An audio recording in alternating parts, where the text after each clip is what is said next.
Sa isang hapon sa gitna ng tag-araw, abala si Elena sa pag-aalaga ng kanyang apo habang tumutulong sa mga gawaing bahay. Basang-basa siya ng pawis at tuyong-tuyo ang kanyang lalamunan. Binuksan niya ang ref sa kusina at kumuha ng kapirasong mangga. At sa sandaling iyon, isang malamig na boses mula sa may pintuan ang bumasag sa katahimikan. "Nay, bakit ninyo kinain yan ng walang paalam?" Si Bea, ang manugang niya, nakararating lang. Napalingon si Elena. Nauuhaw lang kasi ako, anak." Ngunit matalim ang tingin ni Bea. "Huwag ninyong basta-basta binubuksan ang ref namin para kayong pulubi." Pulubi. Ang salitang iyon ay parang punyal na tumusok sa puso ni Elena. Huminto ang pag-ikot ng mundo. "Ako?" Nanginginig ang kanyang boses. Nakahalukip-kip si Bea, nakatingin sa kanya mula sa itaas. Muntik nang mahulog ang platong hawak ni Elena. Nanginginig ang kanyang mga tuhod. Hindi siya makahinga. Ang lahat ng kanyang retirement pay, ibinigay niya. Lumipat siya sa isang masikip na apartment para lang masuportahan ang pamilyang ito. At ito ang igaganti sa kanya. Tumulo ang mga luha sa kanyang pisngi. Hindi niya mapigilan, ngunit ang hindi nila alam, ang sandaling iyon ang simula ng katapusan ng lahat. Ang entablado, 2025, Santa Rosa, Laguna. Si Elena Santos, 60 na may taong gulang, ay isang retiradong empleyado ng bangko kung saan siya nagtrabaho sa loob ng 35 taon. Mag-isa na lang siya sa buhay mula nang pumanaw ang kanyang asawa. Nang ikasal ang kaisa-isa niyang anak na si Paulo, ibinuhos niya ang lahat ng kanyang retirement pay at ipon para bilhan sila ng bagong kondominium. "Kaya natin to nakuha dahil sa suporta mo, Nay," sabi pa ni Paulo noon. Pinaniwalaan niya ang mga salitang yon. Hanggang sa araw na ito, sandaling paghinto sa ating kwento. Kung nais ninyong patuloy na subaybayan ang istoryang ito, mangyaring mag-subscribe at i-like ang aming channel. Ngayon, ipagpatuloy natin ang kwento. Pumapasok ang sikat ng araw sa bintana. Inilapag ni Elena ang isang lumang album sa kanyang kandungan at dahan-dahang binuklat ang mga pahina. Nakita niya ang litrato mula sa kasal ng kanyang anak. Nakangiti si Bea, suot ang kanyang puting bestida. Sariwa pa sa kanyang alaala ang araw na yon na parabang kahapon lang nangyari. "Tita Elena, gusto ko pong maging katulad ninyo," sabi ni Bea habang hawak ang kanyang kamay pagkatapos ng reception. Nakita niya ang purong paghanga sa mga mata nito. Naaalala pa ni Elena ang init na naramdaman niya sa kanyang dibdib. Mahigit 30 taon na siyang byuda. Pinalaki niya mag-isa ang kanyang anak. Akala niya, sa wakas ay makakapagpahinga na siya. At noong sinabi yon ni Bea, naramdaman niya ang ligaya ng pagkakaroon ng bagong pamilya. 6 na buwan pagkatapos ng kasal, narinig niyang nagpaplano ang mag-asawa na bumili ng kondo. Ang lokasyon ay sa Alabang, isang bagong tayong residential area. "Nay, gusto na sana namin magkaroon ng sariling bahay." Nahihiyang, sabi ni Paulo. Tumango si Elena at mahinahong sumagot. "Oo naman anak, maganda yan. Mayroon siyang retirement pay. Perang pinag-ipunan niya sa loob ng 36 taon sa bangko. Plano niya sanang gamitin iyon para sa kanyang pagtanda. Pero nang makita niya ang masayang mukha ng anak, hindi na siya nagdalawang isip. "May kaunti akong ipon anak, gamitin ninyo." Nagulat si Paulo. Nanlaki ang mga mata ni Bea. "Tita, Este, Nanay." Nanginginig ang boses ni Bea. Ngumiti si Elena at hinawakan ang kanilang mga balikat. "Okay lang. Gusto kong gamitin ninyo yan para sa bago ninyong buhay." Sa huli, halos lahat ng retirement pay ni Elena ay napunta sa pagbili ng kondo. Malaking halaga ang kinailangan para sa down payment. Pagkalipas ng 2 buwan, lumipat si Elena sa kanyang apartment ngayon. Isang 30 taong gulang na apartment building sa isang masikip na espasyo sa Parañaque. Mga 15 minuto ang layo mula sa sakayan, sa isang tahimik na residential area. Nang una siyang pumasok sa apartment, parang nanikip ang kanyang dibdib. Mababa ang kisame at may mga luma ng mantsa sa pader. Ang kusina ay sapat lang para sa isang maliit na kalan at ang banyo ay luma na gawa sa baldosa. Pero sinabi ni Elena sa sarili, kung masaya naman ang pamilya ko, sapat na ito. Pagbukas niya ng bintana, nakita niya ang mga sampay ng kapitbahay. Pumasok ang hangin at marahang gumalaw ang kurtina. Ang kondo ni na Paulo ay maliwanag at maluwag. May malalaking bintana sa sala na hinahayaang pumasok ang sikat ng araw. May bago silang sofa, dining table, at mga modernong appliances. Nay, maraming salamat po. Magalang na sabi ni Bea. Pero parang may bahid ng ginhawa sa kanyang mukha na para bang nakahinga siya ng maluwag. Binaliwala lang ito ni Elena. Pag-uwi niya sa masikip niyang apartment, ramdam niya ang bigat ng katahimikan. Rinig niya ang mahinang tunog ng TV mula sa kabilang unit. Habang nakahiga, bigla niyang naalala ang asawa. Tama kaya ang ginawa ko? Mahina niyang bulong. Walang sino mang nakarinig. Nasa tabi ng kanyang una ng litrato ng asawa. Kinuha niya ito. Kinabukasan, may sulat mula sa kanyang anak sa mailbox. Sa loob ay may mga litrato ng bagong bahay at isang sulat kamay mula kay Bea. Nanay, dahil po sa inyo nagkaroon kami ng magandang tahanan. Maraming salamat po. Paulit-ulit na binasa ni Elena ang mga salita. May init na kumalat sa kanyang puso, pero bigla siyang kinabahan. Magtatagal kaya ang kaligayahang ito? Sa labas, umiihip ang hangin ng tagsibol. Nalalaglag ang mga bulaklak ng bougainvillea. Huminga ng malalim si Elena at dahan-dahang ipinikit ang mga mata. Ang simula ng bagong pamilya. Isang araw ng tagsibol na puno ng pag-asa. Ngunit sa isang sulok ng kanyang puso, nagsimulang tumubo ang isang maliit at hindi maipaliwanag na anino. Lumipas ang isang buwan mula nang siya'y lumipat at napansin ni Elena ang pagbabago. Unti-unting dumalang ang tawag mula kay Paulo. Dati, 2 o 3 beses sa isang linggo. Ngayon, kung minsan ay wala na sa isang linggo. Ang mga mensahe niya sa Messenger, seen na lang, pero wala nang reply. Isang hapon, pag-uwi niya galing pamamalengke, tiningnan niya ang kanyang cellphone. Ang mensahe niyang, "Kumusta na kayo?" na ipinadala niya kahapon ay, "Seen na," ngunit walang sagot. Napabuntong hininga na lang siya. "Hayaan mo na," sabi niya sa sarili. May sariling buhay ang mga bata. Sinubukan niyang punan ng puwang sa kanyang puso sa pag-iisip na abala lang sila sa pag-ayos sa bago nilang buhay. Pero kapag mag-isa na siyang kumakain sa gabi, bigla siyang nalulungkot. Tanging ang balita mula sa TV ang gumigising sa tahimik na silid. Ang lingguhang video call ang tanging kasiyahan ni Elena. Tuwing linggo, 3:00 ng hapon, hinihintay niya ang tawag. Kapag tumunog na ang kanyang cellphone, bumibilis ang tibok ng kanyang puso. Lilitaw ang mukha ni Paulo sa screen at sa tabi niya, palaging nandoon si Bea. "Nay, kumusta na po kayo?" Nakangiting tanong ni Paulo. Ngumingiti rin si Elena. "Okay lang ako, anak. Kayo, kumusta ang trabaho?" "Okay lang naman po," sagot ni Paulo bago lumapit si Bea sa screen. Laging magalang ang ekspresyon ni Bea, pero may halong pagkailang. "Nay, kamusta po ang pakiramdam ninyo?" Kalmado at formal ang boses ni Bea, pero walang init ang kanyang tanong. Parang naguulat lang sa trabaho. "Salamat, ayos lang ako. Ikaw, Bea? Kumusta ka?" tanong ni Elena. Bahagya lang tumango si Bea. "Okay lang din po. Salamat sa Diyos. At iyon lang." Walang kasunod na usapan. Katahimikan.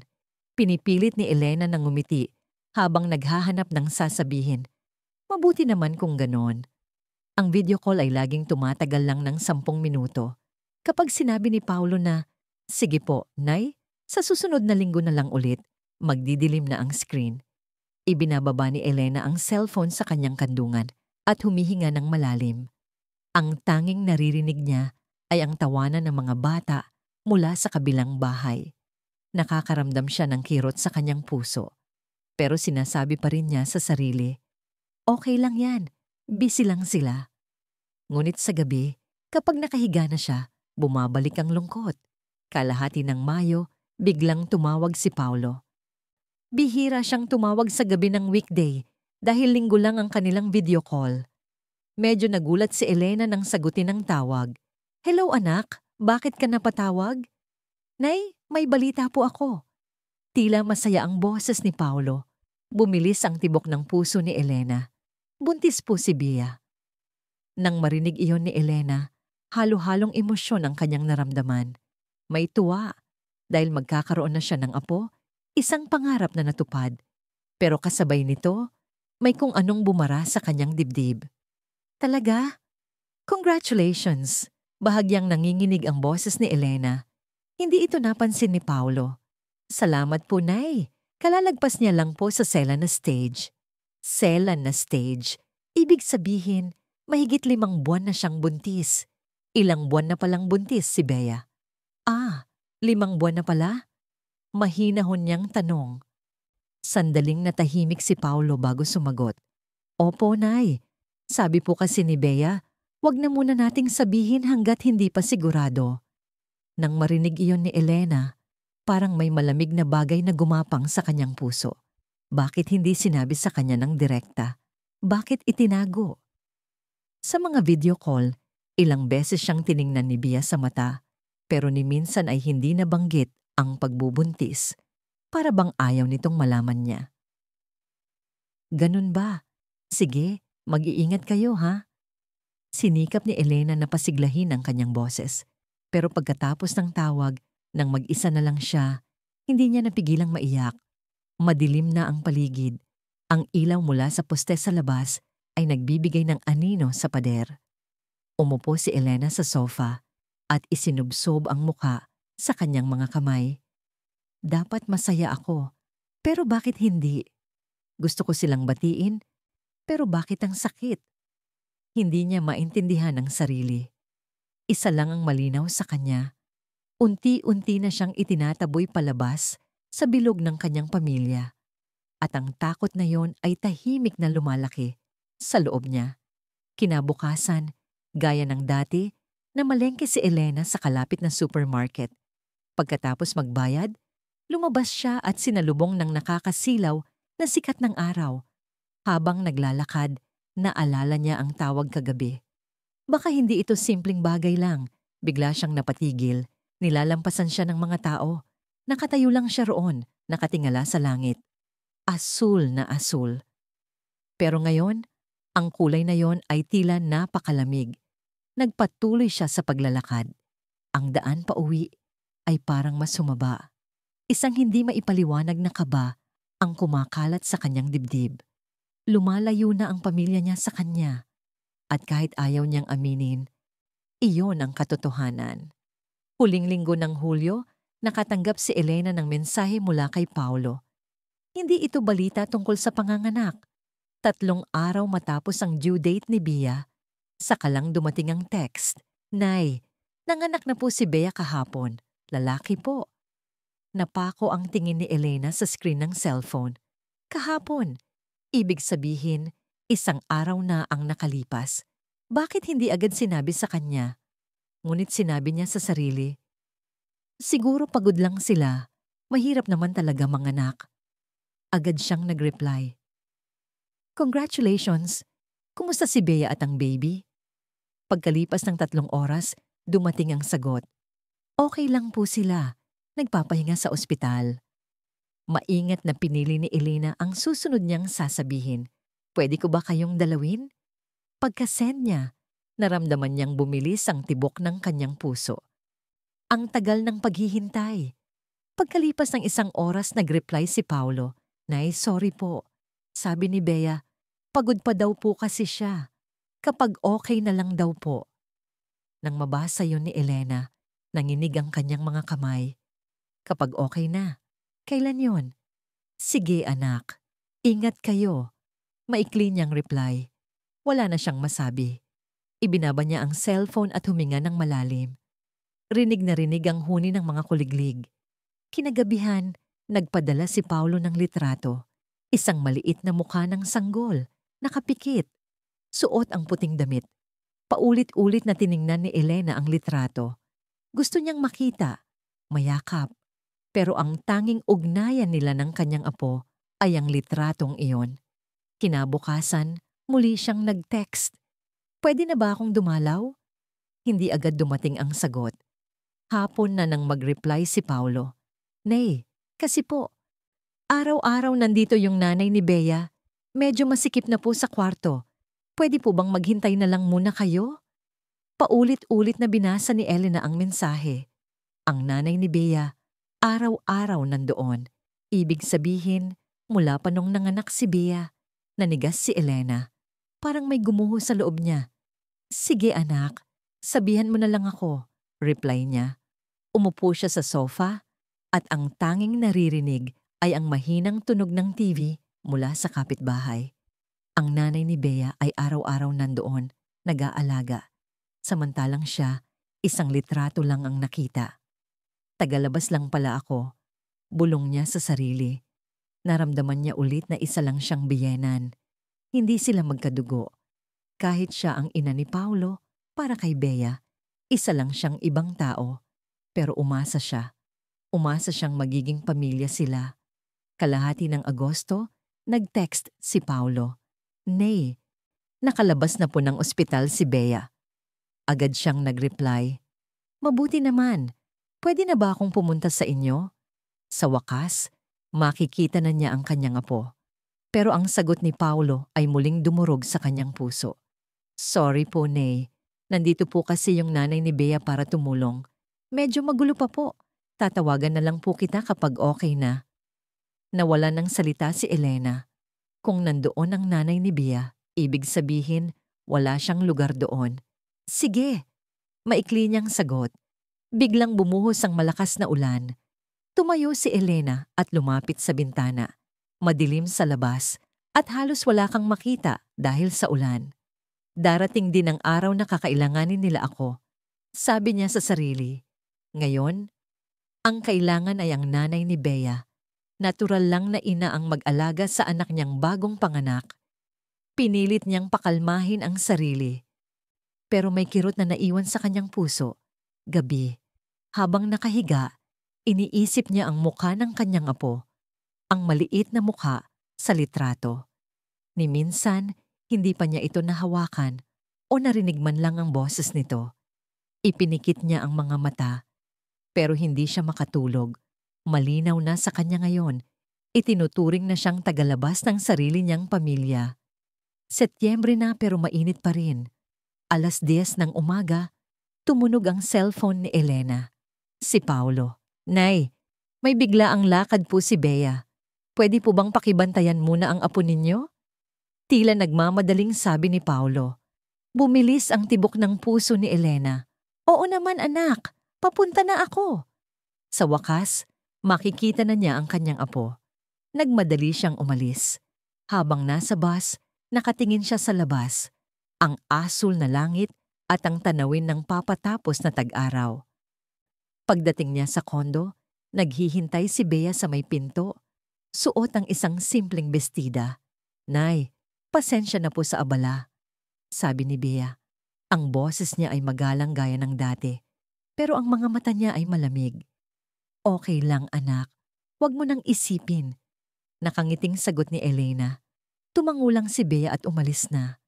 Pumasok si Elena sa sala. Sa kuna, mahimbing na natutulog ang kanyang apo. Dahan-dahan siyang lumapit. Ang lambot ng kanyang pisngi, ang liit ng kanyang mga kamay. Ito ang unang beses na nakita niya ito ng ganito kalapit. Ilang sandali pa, nagising ang sanggol at nagsimulang umiyak. Agad siyang kinarga ni Elena. Shh! Tahan na. Nandito si Lola. Naramdaman niya ang init ng munting katawan sa kanyang dibdib. Tumahan ang sanggol. Habang yakap niya ito, halos maiyak si Elena. Pinainom niya ito ng gatas. Pinalitan ng diaper. Nakatitig lang sa kanya ang sanggol. Ako ang lola mo. Matatandaan mo kaya ako? Bulong niya. Iniabot ng sanggol ang maliit nitong kamay at hinawakan ng daliri ni Elena. Napuno ng init ang kanyang puso. Pagsapit ng hapon, lalong uminit. Kahit naka-aircon, pinagpapawisan pa rin siya. Inihiga niya ang apo sa kuna at nilibot ang tingin. Tambak ang labahin sa sala. Ang mga pinagkainan sa almusal ay nasa lababo pa. Magligpit na nga muna ako, sabi niya sa sarili. Tiniklop niya ang mga damit. Pawis na pawis siya. Pagkatapos, nag-vacuum siya. Inabot siya ng 1 oras.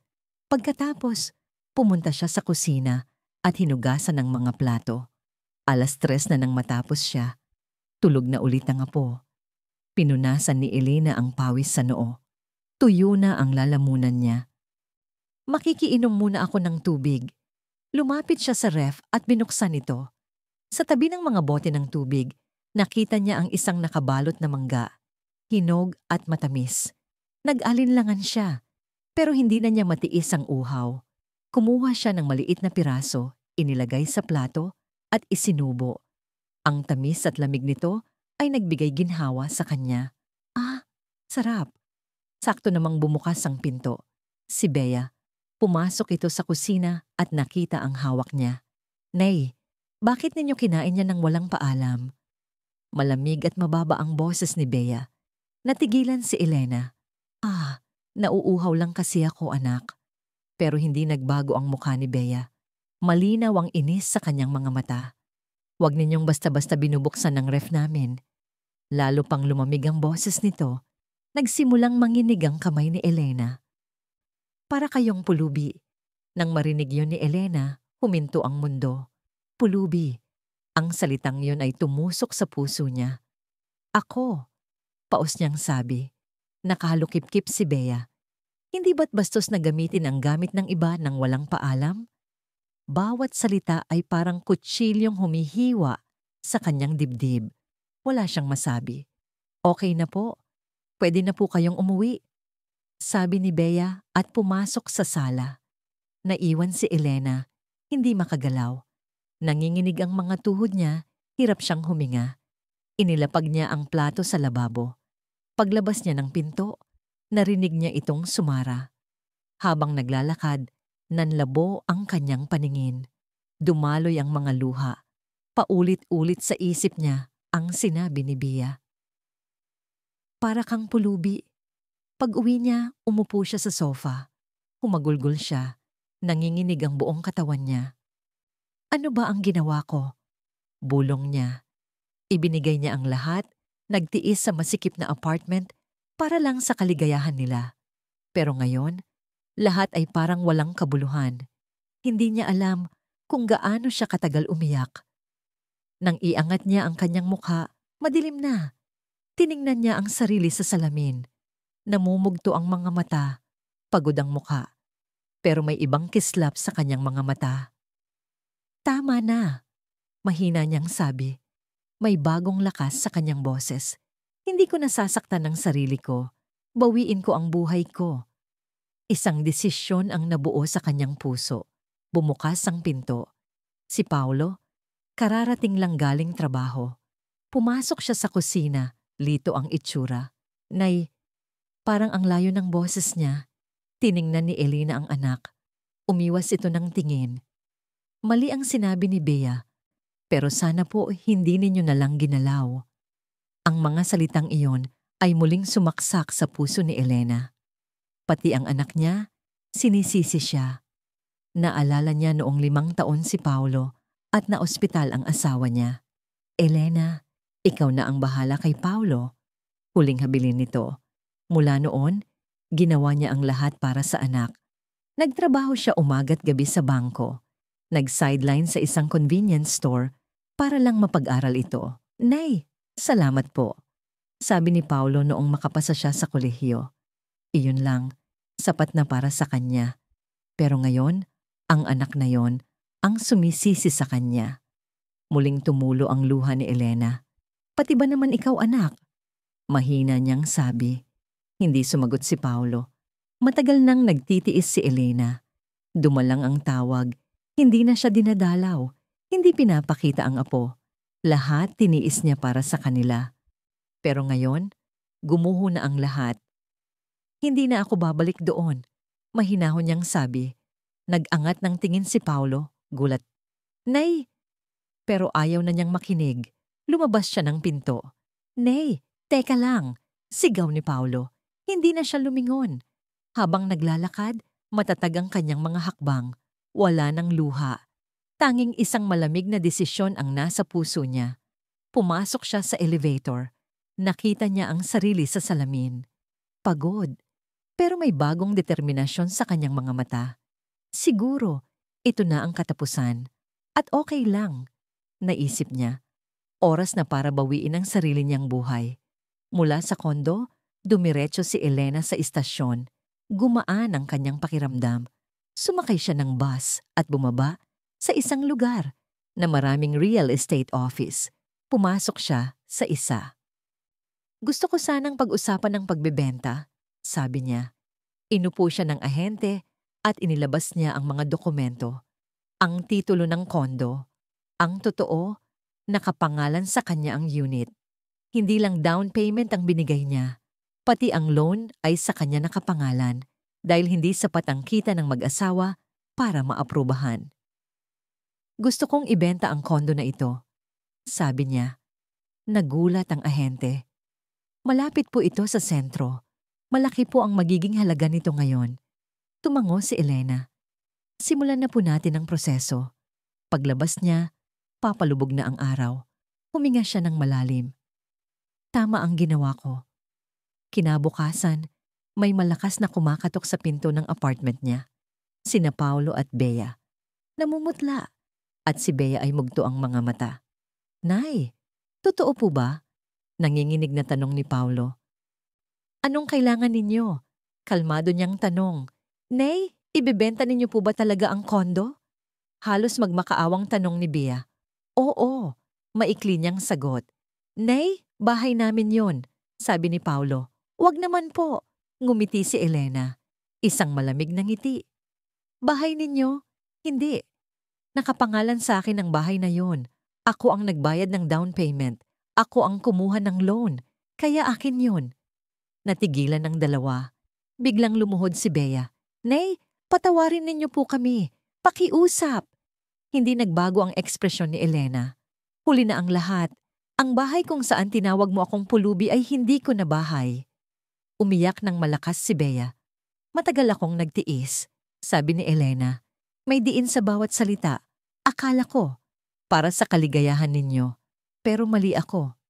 Nay, ako po ang may kasalanan, sabi ni Paulo. Pinutol siya ni Elena. Tama na. Bawiin ko na ang sarili kong buhay. Kung hihingi kayo ng tawad, humingi kayo ng tawad bilang ibang tao, hindi bilang pamilya. Nanlaki ang mga mata ni Bea. Ngumiti si Elena, isang ngiting walang init. Dahil tapos na tayo bilang pamilya. Tumalikod si Elena. Umuwi na kayo. Wala na tayong pag-uusapan. Umalis ang dalawa. Pagkasara ng pinto, lumapit si Elena sa bintana. Gumaan ang pakiramdam niya. Wala nang galit o lungkot. Tanging isang tahimik na desisyon. Mula ngayon, mabubuhay siya para sa sarili niya. Mabilis na naibenta ang kondo. Sa perang nakuha niya, lumipat si Elena. Sumakay siya ng bus, papuntang Nasugbu, Batangas. Matagal na niyang pangarap na manirahan malapit sa dagat. Ang bago niyang apartment ay maliit, luma, pero malinis. Mula sa bintana, tanaw niya ang asul na dagat. Dito ako magsisimula ulit, bulong niya. Gabi, tumayo siya sa balkonahe. Ang liwanag ng buwan ay kumikinang sa dagat. Ang tunog ng alon ay nagpapakalma sa kanya. Tumingala siya sa langit. Ang daming bituin. Kailan niya huling nakita ang ganito kagandang gabi? Tumulo ang luha sa kanyang mga mata. Luha ng kalayaan, ng pag-asa, at ng ginhawa. Kinabukasan, gumawa siya ng sarili niyang almusal, sinangag at itlog. Matagal na siyang hindi nakakain ng ganito kasimple at kasarap. Pagkatapos, naglakad siya sa dalampasigan. Ang lamig ng tubig sa kanyang mga paa. Ang saya ng kalayaan. Hapon, pumunta siya sa community center. Nakita niya ang isang anunsyo. Naghahanap ng volunteer na magtuturo ng Filipino sa mga dayuhan. Nag-apply siya. Sa kanyang unang klase, may mga estudyante siyang galing Vietnam at Korea at isang matandang Pilipina na gustong matutong bumasa. Tinuruan niya sila. "Salamat po, ma'am," sabi ng mga estudyante niya pagkatapos, na puno ng init ang kanyang puso. May silbi pa pala siya. Pag-uwi niya may missed call mula kay Paulo. Hindi na niya pinakinggan. Ang nakaraan ay nakaraan na. Lumipas ang mga panahon. 1 taon na siyang naninirahan sa Nasugbu. Masaya at payapa ang kanyang buhay. Isang hapon, habang namimili, nakita niya ang mga mangga. Naalala niya ang araw na yon. Pero ngumiti lang siya. Wala na ang sakit. Kumuha siya ng isa. Pag-uwi, ipinatong niya ito sa ibabaw ng ref, hindi sa loob. "Ito ay mangga ko," sabi niya. Ang simpleng bagay na magkaroon ng sarili niyang pag-aari nang walang paalam ay nagdulot sa kanya ng kaligayahan. Gabi, may email mula kay Paulo. "Nay, gusto ka daw makita ng apo mo?" Natigilan si Elena. Gusto siyang makita ng apo niya. Naalala niya ang maliit na mukha. Hindi pa niya ito nayayakap. Nag-type siya ng reply. "Pasensya na anak, hindi pa ngayon." Pinindot niya ang send. May kaunting kirot, pero walang pagsisisi. Kailangan muna niyang buuin ang sarili niya. Kinagabihan, kinain niya ang mangga. Matamis at malamig. "Ito ay mangga ko. Hindi ko kailangang magpaalam kaninuman." Habang naglalakad sa dalampasigan, naalala niya ang lahat ng sakit. Pero ngayon, malayo na ang mga iyon. Ang sakit na iyon ang nagdala sa kanya kung nasaan siya ngayon. Ang pagpapatawad at ang pagbawi sa sarili ay iisa lang pala. Bulong niya. Hindi ito para sa iba, kundi para sa sarili mo, para makalaya ka sa sakit. Nang araw na yon, tumigil ako sa pagiging ina at nagsimulang mabuhay bilang ako. Hindi na niya kailangang maging ina ng kung sino man. Hindi na niya kailangang mag-alala sa sasabihin ng manugang niya. Malaya na siya. Lumubog na ang araw. Huminga ng malalim si Elena. Ang bango ng dagat ay pumuno sa kanyang puso. Pag-uwi niya, nakita niya ang mangga sa ibabaw ng ref. Ngumiti siya. Bukas, magiging maganda na naman ang araw. Ipinikit niya ang kanyang mga mata. Payapa ang kanyang tulog. Nagsisimula pa lang ang bago niyang buhay. At anuman ang dumating, hindi na siya natatakot. Dahil ngayon, nabubuhay siya bilang si Elena. At iyon ang pinakamahalaga sa lahat. Sa kanyang mukha, may isang ngiting puno ng kapayapaan. Kung nais ninyo pang makarinig ng mga ganitong kwento, huwag kalimutang mag-subscribe. Maraming salamat sa inyong panunood.